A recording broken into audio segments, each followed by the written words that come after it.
it will be fully online. So today is a pleasure to have Juan Antonio Aguilar Saavedra. He did his PhD at the University of Granada and was a postdoc at Lisbon. He was also a member of the ATLAS collaboration, and he has recently joined the Spanish Research Council. So welcome to the CSIC. And today he's going to talk about anomaly detection with Sofi. So the floor is yours. Okay, thanks a lot. I'm very happy to give this talk to this audience. Thanks for the opportunity. The title is merely an excuse to speak about anomaly search at the LHC, which is a hot topic, and not only about this method, which I developed a few months ago, but also on other related things, other possibilities. Let us begin with the philosophy of why we want anomaly detection. Basically, searching for new physics is searching for what you know, searching for the unknown, like Star Trek. We don't know how it looks like because it's precisely unknown. So we have to put some theoretical prejudice in the search based on some models which we like because they solve some of the problems that we have with the standard models. The problem is also that the models have a lot of particles, realistic models, I mean, and free parameters. And there are many places to search for new physics. Each of these boxes is namely a place when you can go a final state where an experiment has to do an analysis and see if there is new physics or not. And this is quite demanding. At this point, one could just argue that, okay, there are many possible signals of new physics, we know that. So let's go for anomaly detection and speak about anomaly detection. However, many of us are theorists, and for us it's illustrative and interesting to consider anomaly detection also from the model point of view, to see which benefit one can gain in explicit models, or see explicit signals that can benefit from anomaly detection.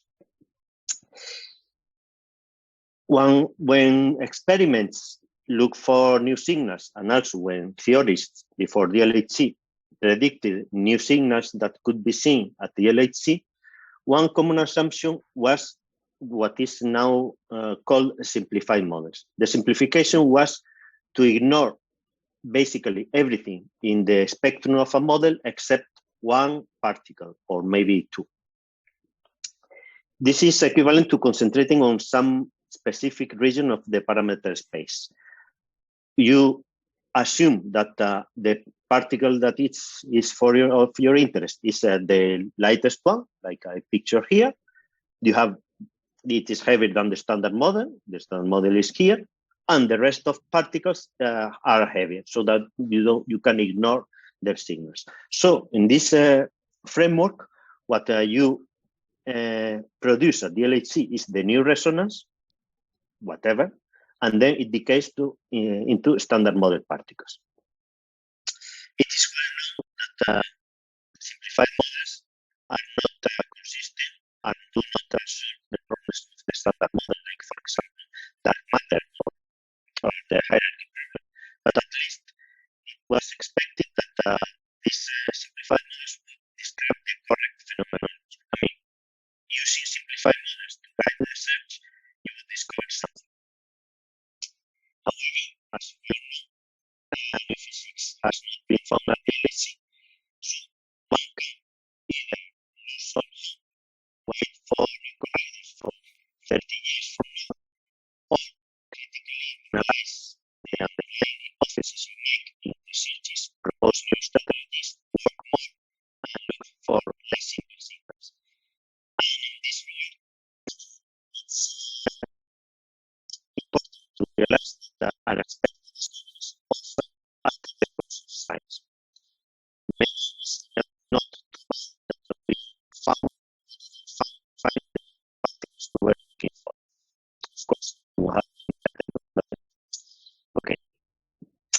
So the next step beyond simplified models, it can be next to simplified models in which you have a new resonance, which you can produce directly, but below that scale, you have new weakly coupled particles that you don't directly produce precisely because they couple very weakly. The cross-section is too small, so you don't really produce this copiously, but you can produce the heaviest one that then decays to the intermediate ones, that then decay into the standard model particles.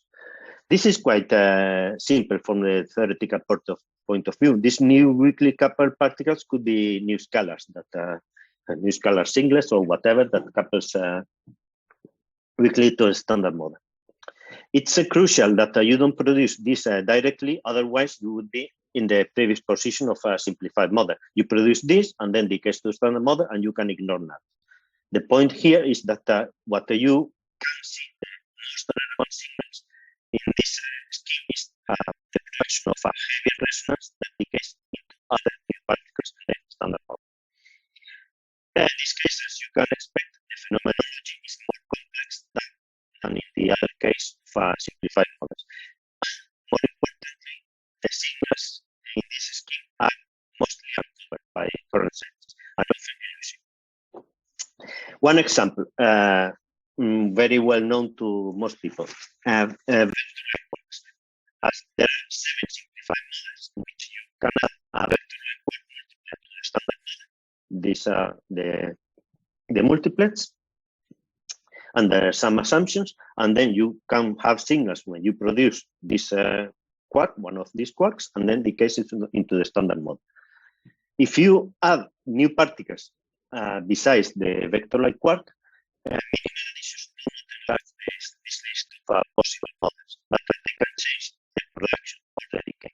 In particular, if you have light particles than the new quarks can decay into these other particles and give signals that are different, as described, for example, in these papers.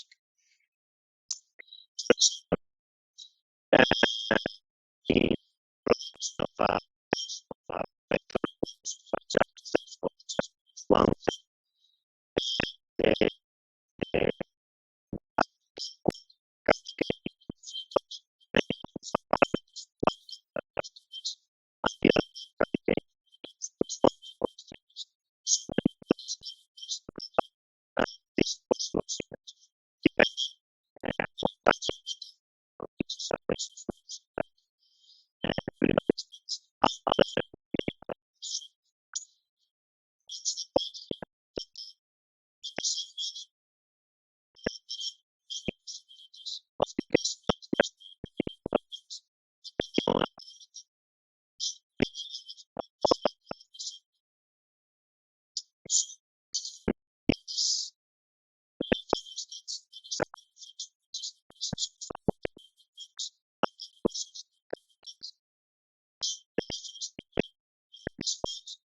is that the peaks in invariant masses of P's and W's, etc., are not all in the same place in these channels. This can benefit from anomaly detection tool. For example, there is a search by the Atlas collaboration looking for final states with several B jets, etc., dividing the final state into many possible regions based on the multiplicities of various objects. Okay, this type of search is sensitive to all these final states, but it's not optimized because you are not using the information that you may have an invariant mass in the peak of a couple of B's or 2 B's plus a W, whatever. An anomaly search tool takes advantage of this and can look for all these final states at the same time in a more optimized way. Let's look at another possibility of models, new gauge bosons. There are several minimal representations for the new bosons, which are described here, including singlets or triplets. This triplet is also called the heavy vector triplet. However, these are simplified models. A full model needs more things. It needs new scalars to break the extended gauge symmetry, new leptons or new fermions to cancel anomalies, etc. So these next two simplified models appear naturally as soon as you don't ignore the essential ingredients. One very popular example, a left-right model, in which you have W prime and Z prime bosons, new scalars, right-handed neutrinos, etc. There is actually one set which falls into this category of producing a heavy particle that then decays into a lighter one. The production of a right-handed W boson decaying into right-handed neutrinos. Also, signals where you produce the W prime and Z prime and decay into scalars are possible. For example, you can have all these channels of the W prime decay in cascade into scalars and then into other scalars without gauge bosons. This is under the assumption that these masses are similar.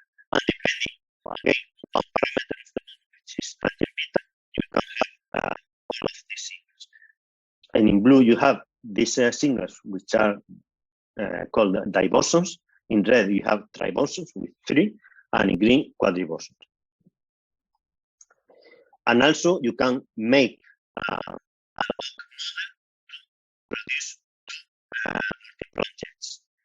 These models was made by Felipe, Joaquin, and me, which the goal was just to have the minimal model in which you produce a heavy resonance, which decays into 2 scalars, then decay into lighter scalars, and give 2 jets, which are composed of 4 quarks.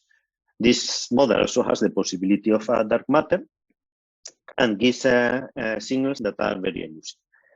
So these next two simplified models already provide 2 ingredients that make the signals elusive or uncovered, or both.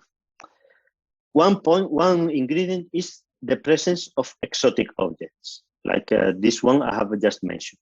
4-prong jets. This is not, there is no, except for boosted Higgs decays into WW, there is no analog in the standard model for this thing. And that produces when you have a cascade decay from a heavy resonance into lighter ones, and then the lightest decaying hadronic. Also, there is another ingredient, which is to have more complex topologies, like, for example, a triboson resonance. You see here for W prime decaying into a scalar and a W, and then the scalar decays into pseudo-scalar and a Z. So you have 3 bosons in the final state instead of 2. CMS has also already looked for this, but only for 3 Ws.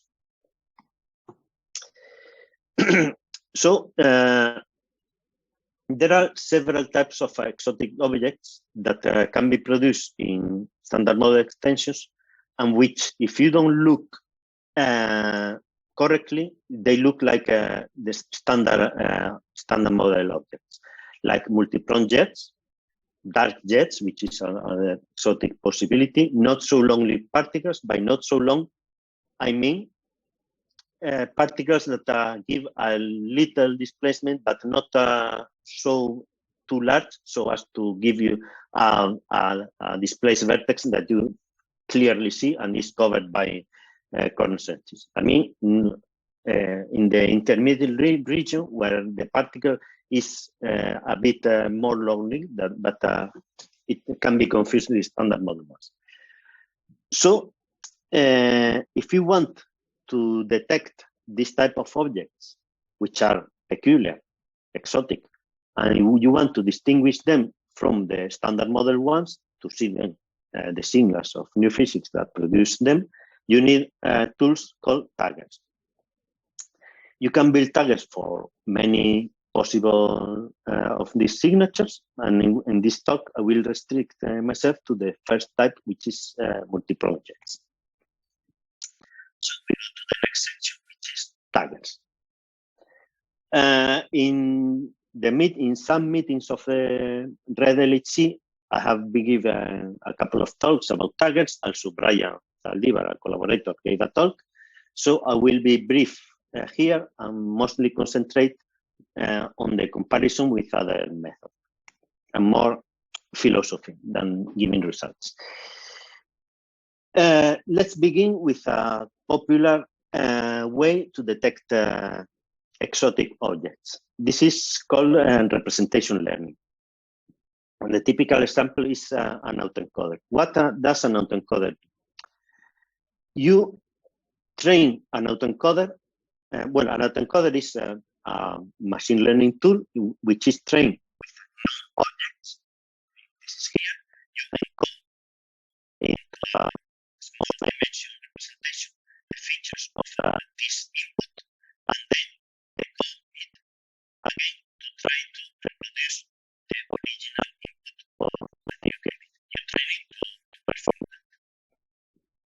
And the important point is that you train this tool only using the background. Then what happens if you pass something which is not a background? It's an exotic object, a signal object.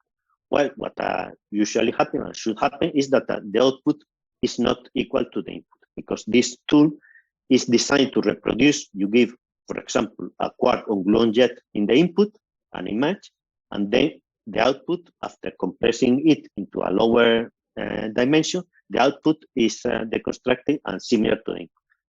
Then, well, if you feed this network with something which is not a quark on gluon jet, then the output is not similar to the input. And then you can say, okay, this is an interesting object.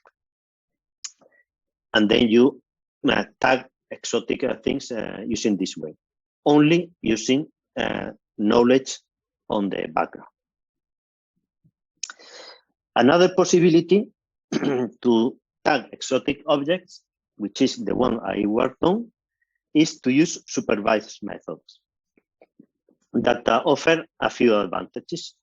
Well, one advantage is that since your method is supervised, you can identify the new particles. If you go to an autoencoder, and what you can see is that the output is not equal to the input, but it cannot tell you if this input is a 3-prong jet or 4-prong or 2-prong.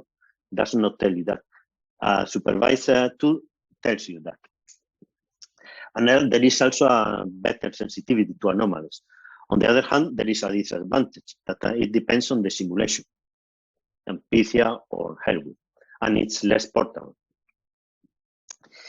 In this regards, I'll also have in mind that if you want to claim discovery of something, it will not be easy to claim discovery based only on unsupervised tools, in which you have a black box and you don't know what is giving you a 5 sigma access. And also the first generic target was this one here, developed by psychology to submit. So if one wants a generic tool that detects unknown things, how is it possible to do it supervised? Because supervised learning, you train a machine learning neural network with things you know and which you label. How it is possible then to make this neural network, say, model agnostic? Well, there is a possibility to use, on one hand, what you know, which is the QCD background, and on the other hand, what we call model-independent data, which is the signal, which are generic jets with several particles, like say 2-prong jet, 3-prong jet, 4-prong jet. You can also add with 5, 6, etc. This model-independent data is obtained by decaying a scalar into quarks using a flat matrix element, so that this only has information about the prongness of the signal. Not if, for example, if 2 particles here have a given invariant mass. For example, this could be a top decaying into a W and B. But in this case, the invariant mass of these 2 quarks would be the W mass. No, this is not a model independent. Model independent is the decay of something, preferably a scalar, into 3 quarks and covering all the phase space. So when you do that and train a simple neural network with that, the neural jets with more than 4 quarks that you can anyway include. There is this has been available on the QCD tagging using a different approach, also non-time independent but feature extraction. Beyond that, you can also include not only the substructure of the jets, but the mass and the PT. Why? Because how the jet looks like depends on whether it is less boosted or more boosted. So if you want a tagger for a wide range of mass and PT, you could either use many taggers or train using the mass and PT. This was a very nice idea that we developed. I won't go into many details, and the performance is very good. And for the training, we use a set of substructure variables which have a definition. We don't need what you don't need to know what is what this means, but these are variables characterizing how the particles are distributed in the jet, and also the mass and the PT of the jet.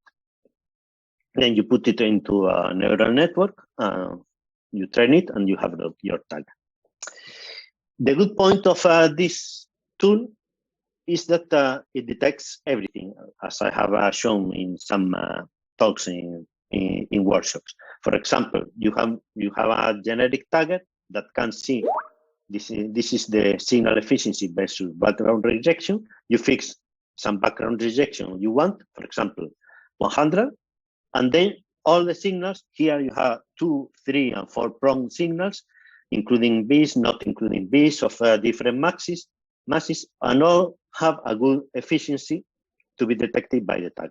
This is the important point, that you have a tool that once you select a threshold for rejection of the background, that can be this, depending on what you look for, it can see everything with different efficiency, of course. And this tool is much more efficient than an autoencoder. There is a recent autoencoder of this year which employs a very complex structure. This is a graph neural network autoencoder, and you can compare with the generic tagger which I developed with other people, and for the same signal efficiency, the background rejection of the supervised tagger is much higher. For 2 prongs, 3 prongs, for 4 prongs, the benchmarks are not the same, so one cannot say much here because the mass they use is 600 GV, and I don't have this benchmark. But typically, this area under the curve, which is this area here, which is measures how good the tagger is. The closest to 1, the better the tagger. It's, as you see, better here for the supervised tagger. And also with a supervised tagger, when using the mass, you can correlate the output from the mass, so that if you have a background which is smooth, then you apply the tagger and keep the same shape of the background, and eventually see signals appear in this mass spectrum, so that the tagger does not produce fake bumps in the distribution that you might mistake by signals. This is immediate to do, and you can also identify the signals by training the tagger for 1, 2, 3, and 4 prongs, and then the tagger can tell you if you see a signal which is, if it is 2 parts, it has 2 quarks or 3 or 4. Okay. Now let's go to the problematic point of supervised taggers. Mismodeling. This is the main point why unsupervised tools have been developed in recent years. There are many unsupervised tools because if you build a supervised one, what you have to show the neural network is your predictions processed by Pythia or Hedwig, with a decay, hadronization, etc. And there were studies showing that there are discrepancies between Pythia and Hedwig, and also other generators like Sherpa. The point when using this mass and specific tagging that Felipe, João, and me introduced is that the Monte Carlo modeling affects very little the performance, as I will show in a couple of slides. This is very good news. Why? Because you can rely on your supervised tools. Why is this so? Okay, it's not unexpected that the dependence on the modeling is different depending on what you use for a tagger. It's not the same if you use a jet image, for example, or if you use a set of variables made to describe the structure of the jet.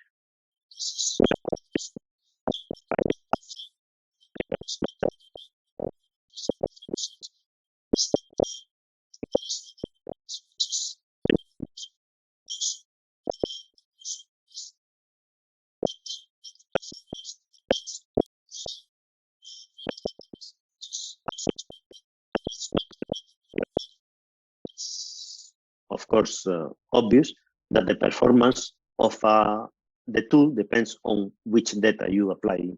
I mean, if radiation in data is larger or smaller. And also the pressure point is whether, in case you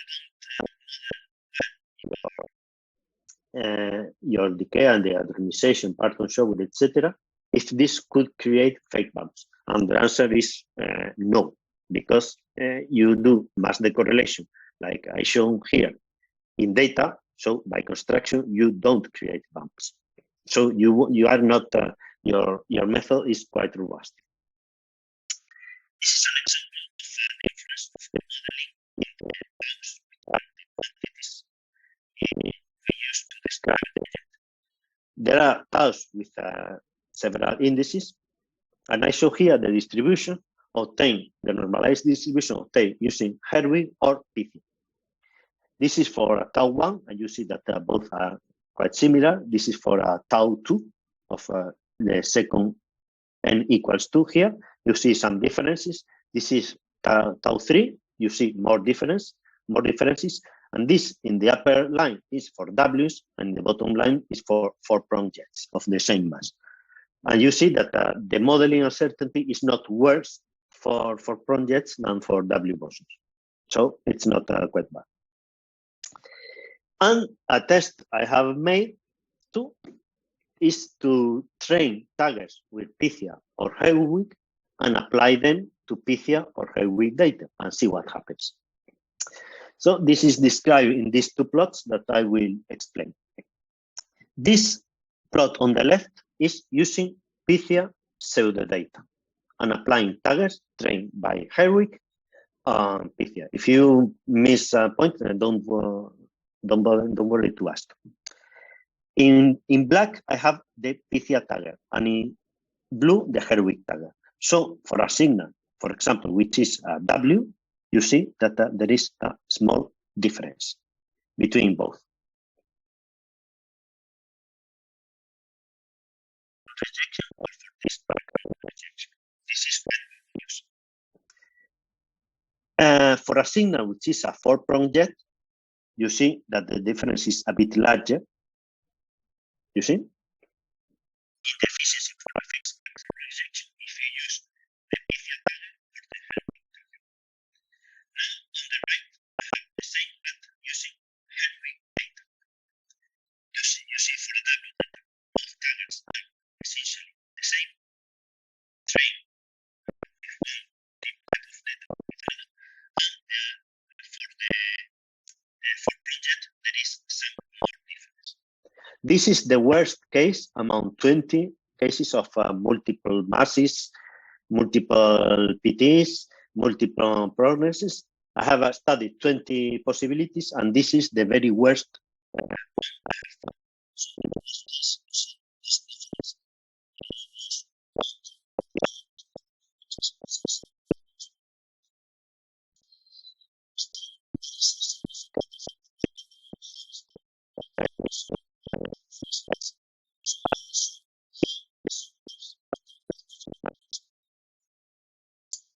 What I have on the left, I have Z prime to I have WJets of a PT 1.5 TV, and here you have the Pythia and Herwig data.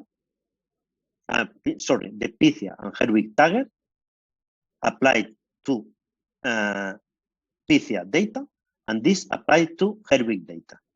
You see, this could be categorized as modeling dependence, and this is the dependence on how your data is. So even if you have negligible modeling uncertainty, your performance depends a lot on how your data is. This is the same but for a project. And here, when these eyes are looking that the Herwig tagger is better for both for Pythia and for Herwig data. Conclusions of this. I hope you agree with me, especially the experimentalists, which are more worried by systematics. I have seen in the previous plot that for WJets, even if there is negligible dependence on training, Pythia versus Herwig, there is a lot of dependence on Pythia versus Herwig pseudodata. So my first conclusion is that both taggers are correctly learning the two prognostics. So applied on any data, they give basically the same result. But still, the performance depends strongly on how data is. If the performance depends on how data is, this will apply for unsupervised tools.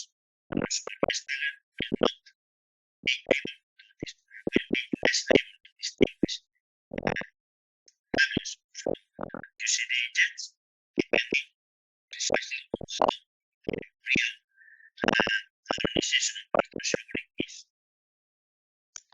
For projects, which I will talk about instead of process, 5 years ago, I will explain later maybe. Some marginal dependence on the training, and as I have shown here, this dependence is not that the tagger you use is better for the data you apply it. No, Herwig is better also for Pythia.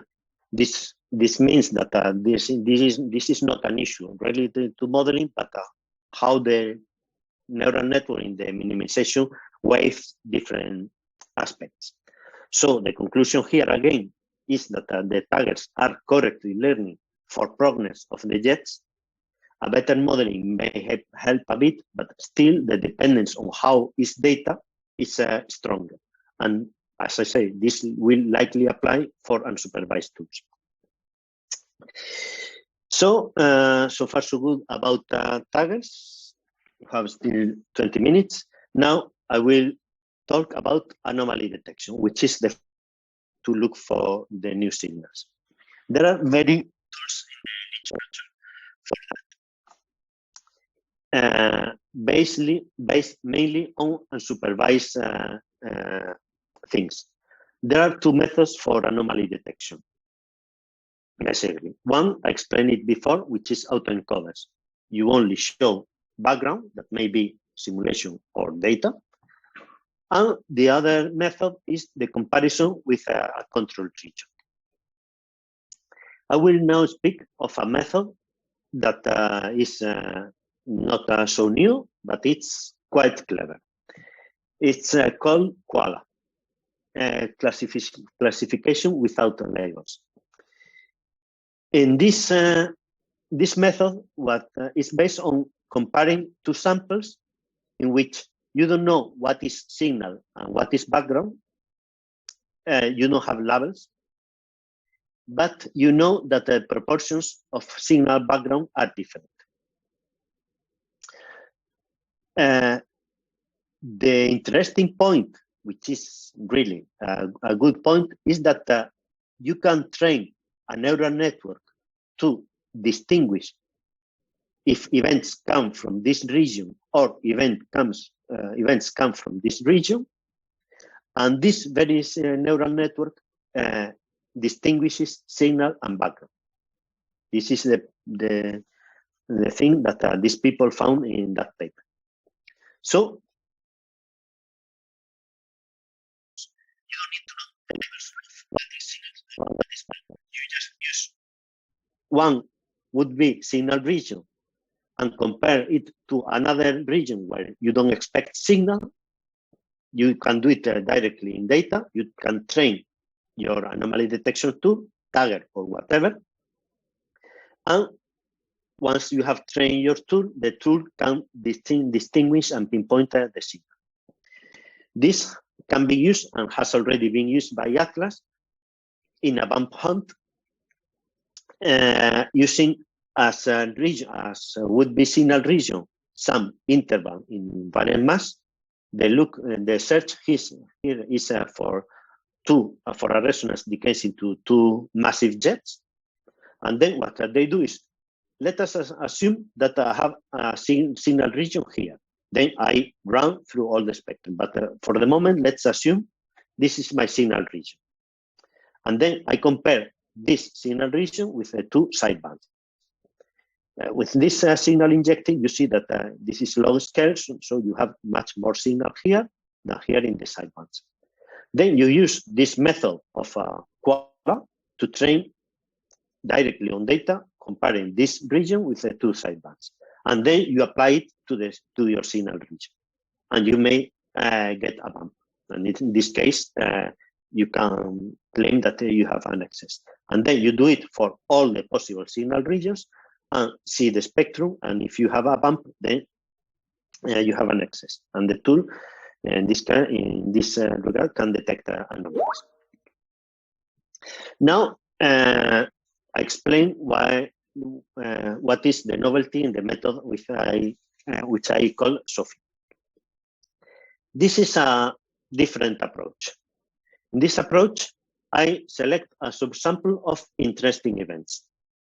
What are interesting events? Interesting events which have some interesting object, like a tag jet. In this case, I have a tagger for multi-prong jets. So in what I have done, these interesting events are events with tag jets. But this can apply to any type of object or tagger. And then once you have a subsample of interesting events, you compare this subsample with the full sample, which did not have any tagging, and which is likely background. And then by comparing these two samples, you detect if there are other features that exhibit anomalies, like mass bumps. I mean, instead of getting some potential signal region and comparing with sidebands, what I do here is to reduce the size of the sample to get the interesting ones based on tagging, and then compare with the untagged one to look for features in mass peaks, etc. The pros of sideband methods are that it's not necessary to do an accurate Monte Carlo modeling. They work directly on data, and the cons are maybe there are signals in the sidebands. Maybe the background itself has kinematical differences in the would-be signal region and the sidebands, which two developments have corrected for. And the worst that if the signal is small, there is little sensitivity. Imagine that you are here in Kuala, and imagine that signal and background are the same in both. The method does not learn anything because the two samples are the same. Clearly, if the signal is small, the Kuala method does not work. On the other hand, the pros and cons of SOFIE. The pros, you keep the kinematics in the tag sample, so there is no worry about if you are comparing regions with different kinematics. For kinematics, you don't rely on Monte Carlo modeling. The cons, you need there is some quantity to tag the objects. It's based on a tagger. It relies on Monte Carlo modeling of the objects, and maybe it's worse that you decouple the tagging and the bump hunt. Maybe this is not optimal in some situations. Now I will explain something which can be of interest for everybody, not only people doing this type of things, which is the mixed sample estimator, which is a statistical tool that I found that allows to compare two samples and see if one of them, if both follow the same probability distribution function. This can also be done using machine learning tools, but already with a simple statistical estimator, which is this sum here, can be done. So imagine you have two event samples, A and B, characterized by some variables, and you want to know to what extent, to what confidence they follow the same PDF or not. Then what you do is simple. You take the union of both sets, and then you define a function, which is one, a function of two events, which is one if two events are in the same set A or B, and zero otherwise. Then you take an element and its nearest neighbors. And the number of neighbors you take is a hyperparameter that you can fix to have a higher sensitivity. Then, considering every possible element and the neighbors, you perform a sum of this quantity. Well, this is precisely your statistical estimator that, as you see, is quite simple. And the PDF of this estimator is a Gaussian with center 1/2 if the two sets follow the same PDF. One example here. I have two distributions for a single variable.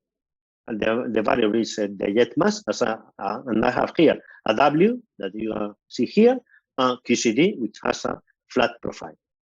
Then you take a mixture of these two PDFs and get what you have here. And you have a distribution without anything, or with a peak in case you have a 15% of this W distribution. Well, the discrepancy that in this pseudo experiment the estimator gives is 9.2 sigma, and the actual significance of the local bump is almost 13 sigma. This is a global discrepancy of how these two distributions are in agreement or not.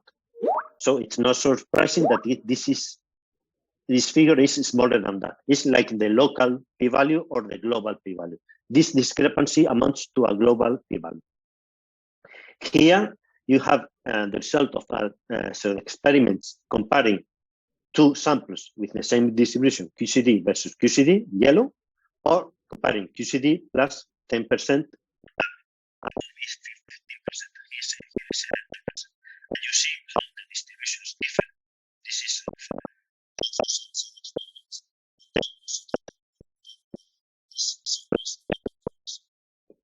so the application I did using the method, the SOFIE method for the jet resonances, is a search for heavy resonance decaying into projects.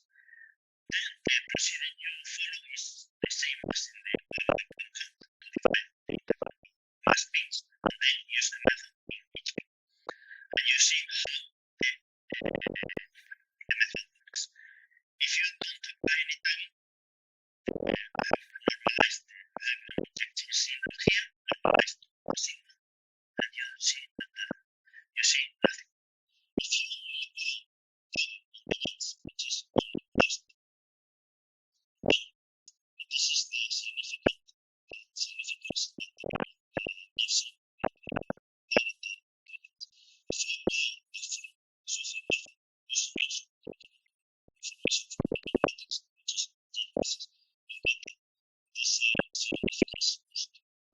The figure of merit to see how this anomaly method works is the significance enhancement. I mean, how the initial significance is multiplied after applying this tool, and it grows up to 40 in this example. For signal over background, quite small, below 10⁻�3.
Then you see quite or below, this is 1 10 to minus 3. Below 10 to minus 3, the significance improvement is even worse. Here you see large significance improvement even for very small signals, and of course larger than the autoencoder. So this is my last slide, which is not a summary, but a summary of the next step that I want to take.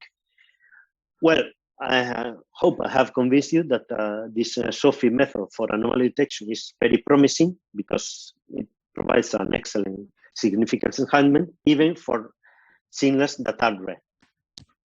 I point out, rare signals is what you expect. You don't expect a signal that before tagging and before anything is 10 to minus 2 over of your background. You expect things of 10 to minus 3 or below.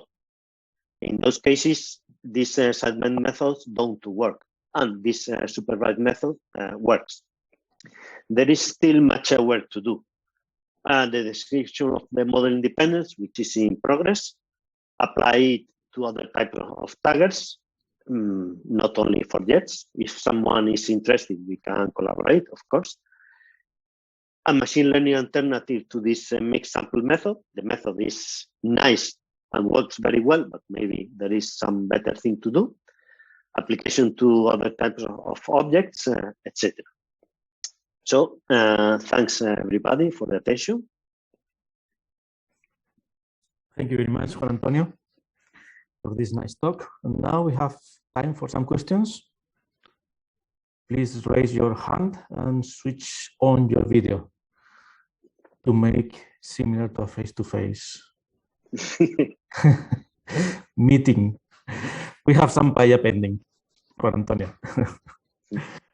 Okay, any question?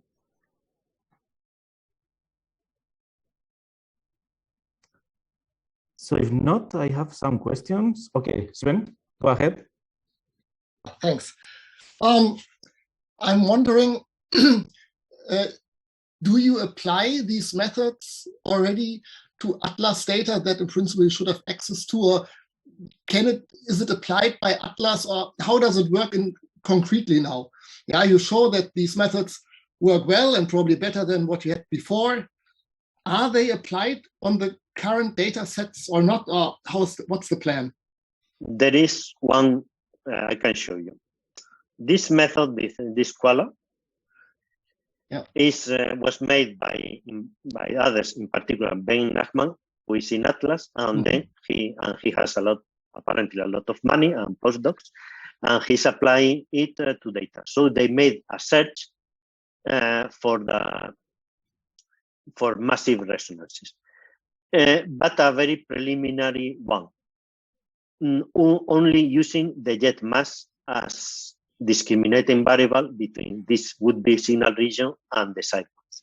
There are more possibilities. Now, the next step is to use jet subtraction and maybe to use some advanced, more non-trivial variable for the jet subtraction. They're going slowly, but they are applying it, indeed. But what prevents you from applying it? Is it money or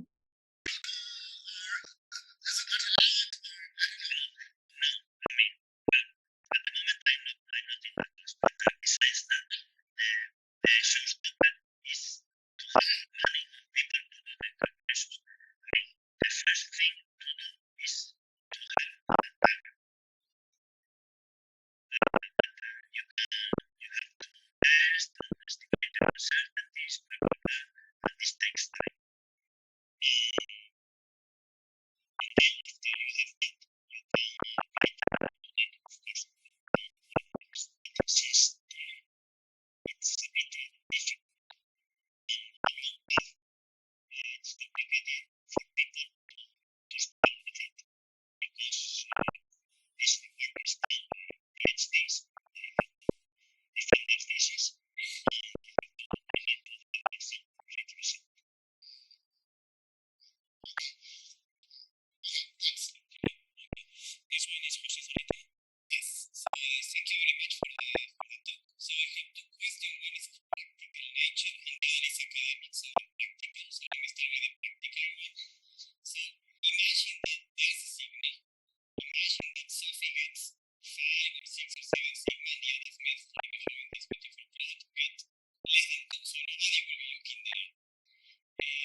Like out of consensus start claiming for another thing. Like, I don't know.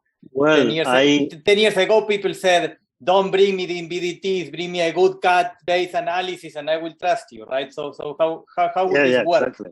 Yeah. Well, I know that people are less reluctant to using BDTs and machine learning on that. Mm-hmm. But I expect that before any claim, they would need a completely different method to give the same result. If you speak, okay, maybe other unsupervised supervised tools give less significance, then maybe you would design a search to look specifically for it. Well, this is also difficult because once you see something, I mean, you cannot design. The philosophy is to design the search and then look at data. But in case you have an anomaly in data, maybe you can just design cuts to see if there is something or not. I'm not sure. Okay, so let me go for the unpractical one. This is more philosophical. So the whole point of this anomaly awareness, right, is not to get any bias, right? You try to get your method and say, okay, this is standard model, this is not, right, from a practical physics perspective. But imagine that you want to live a cool life, right? Like a supernova neutrino person. Only every 30 years there's a measurement. And then you say, okay, if I am going to catch anomalies, at some point the anomalies are going to become part of my standard model. Like the Higgs became part of the standard model, and now single Higgs production is a background for like di-Higgs searches. So are the anomaly methods able to somehow, or maybe in the future, find anomalies and incorporate them as part of another models and keep moving? That's the feature that it's there, you have to retrain every time. No, of course, this is related to your first question. Of course, if you discover something, I mean, if you get some big excess, you need to know what it is, of course, because the anomaly tool does not tell you. In this regard, I showed a plot around here of one advantage of supervised methods. Imagine that in a heavy resonance decay into 2 jets, you find a bump. Then you can train a tagger into 2-prong, 3-prong, 4-prong, and detect the prongness of that. I did not go in detail through this, but for example, this is a benchmark. When you have a 4-prong jet, and this is the probability to get it classified as 4-prong, or 3-prong, or 2-prong, or undefined. Undefined is if you don't have enough confidence by some threshold to say what it is. Then, with supervised tools, you can figure out what you have discovered, if anything. Okay, thank you. Okay, thank you. So, Salva? Okay, hello. Well, thanks for the talk, Antonio. Hola. I have a question. Bearing in mind that maybe we don't see a clear resonance but all these anomalies, they appear as subtle deviation in some cos theta distribution or any other transfer mass or whatever distribution, but you don't really clearly see a resonance, a mass peak. Then okay, you run your algorithms, and then they come, okay, and tell you that, okay, they have some signal there, some events that they look like exciting new physics. Up to what point you can trust the result, or you can say, okay, well, this is really a modeling issue I have on my Monte Carlo, on my training samples. Well, let me make 2 comments. Well, the first quick comment is that this you will have always this problem with things that are not a clear bump, like we have in top anti-top, that we have the spin correlation thing, and then until not in the first iteration by the next linear, but the second one, then everything was explained apparently by standard model. So if you have subtle things, you will always have the problem, and at the end you will have to look specifically, as I said to Jose, to examine the things. The good thing in that anomaly detection tools is that even with a less significance, it tells you, okay, maybe there is something interesting here. And then another point is that for this case that you mentioned, there is another type of anomaly detection tools that don't look at peculiar events, but at the whole distribution. Let me see if I have the references here. There are 2 papers for that. This one by Daniolo and Bulfer, and this one by De Simone and Jacques. They describe a couple of methods which you can apply, for example, in top anti-top. Imagine that you want to measure, to look for anomalous couplings or in single top, and you want to put everything in, all the variables, and you want to look for anomalies. Then the appropriate method is one of these described here, to considering the whole distribution of events and see the global agreement. Because things like this statistical estimator that I study, that is very good for bumps, is not good. Imagine that a anomalous coupling does not give a bump, but maybe if the distribution like this tilts it a bit. A nearest network estimator maybe does not get it very well, and you have to do other things. I'm also working on this. It's not trivial, but at the end, the answer is that you have to look with robust things, and see. Yeah, okay, but I mean, it may be a question of modeling issues, or to say, okay, well, maybe I need next to next level or whatever calculations. Okay, yeah. I see that. Okay, thanks for the reply anyway. Okay, and the last one that I can see is Marcel. Yes, I wanted to follow up on the subject that was raised by the previous questions. Right, I see the role of these techniques and machine learning more in general to try and search for things that we wouldn't search for otherwise, right? We do all the bump hunts in invariant mass distributions. I think we capture nearly all of them.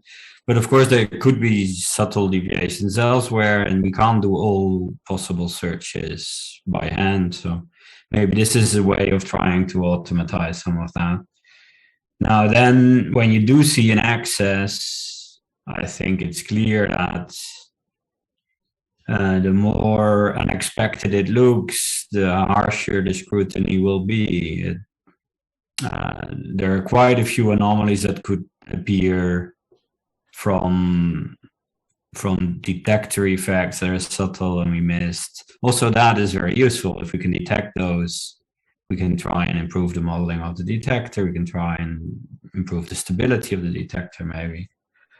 But then, of course, right before the community accepts that the access we've seen in some weird observable is due to new physics, we have to go through a whole path of confirmation. That is also true for mass peaks. You may remember the 750 GeV access that was seen by both Atlas and CMS, and it wasn't new physics, right? So we have this ulterior confirmation anyway. And I think the role of these techniques is to understand where to look or where a signal could be that we might have missed. And then we can design more detailed analyses to understand whether it's really new physics or not. For example, CMS has a search for triboson resonances, but they don't use all the invariant mass of two objects. They look for 3 Ws in a fully hadronic and also on lepton plus 2 jets or whatever. I think it's that. But they only use the jet mass. An anomaly method, for example, would get for sure more sensitivity by using the possible peaks in the invariant mass of 2 objects. And if in case you don't see anything, of course, limits are better, but depending on some parameter. But in any case, as you say, it tells you if there is something. Imagine that you extend the search, including these other observables, and you get a peak both in the invariant mass of the 3 Ws or the 3 jets, and another peak in the invariant mass of the leading and subleading one, or whatever. Then you know, okay, then possibly I have the decay of W prime to some resonance of mass 500 GeV, and then decay into Ws. And then you can design a search to look specifically for that. Once you know what we are interested in. I fully agree. Okay, thank you very much. I don't see any other hand raised. So I have my own question, because you have considered this model where you have a chain of decays, but the same can be, similar things can be obtained through loops. Have you considered also? No, how can you? I mean, if you have a chain of very heavy particles decay into middle heavy particles decay into the standard model. Yeah. Okay. You could have the similar thing with the middle heavy particles running in a loop, and you will have the same final state. You mean if it is lighter? It's middle heavy. Yeah. I don't picture the diagram. I mean, the answer is I have not considered, and I don't see the diagram. But maybe later when you can send me a plot, and I can tell you. Okay. Okay, we can think about. Okay. Thank you very much. Thank you very much for your talk, and thank you very much for your questions. I hope. Everybody. Thanks to everybody. I hope that next time we will have some hybrid meeting, but it is unclear and it will depend on the evolution of the pandemic. So take care of yourself and see you next time. Okay. Bye. Bye. Okay, bye. Goodbye. Bye.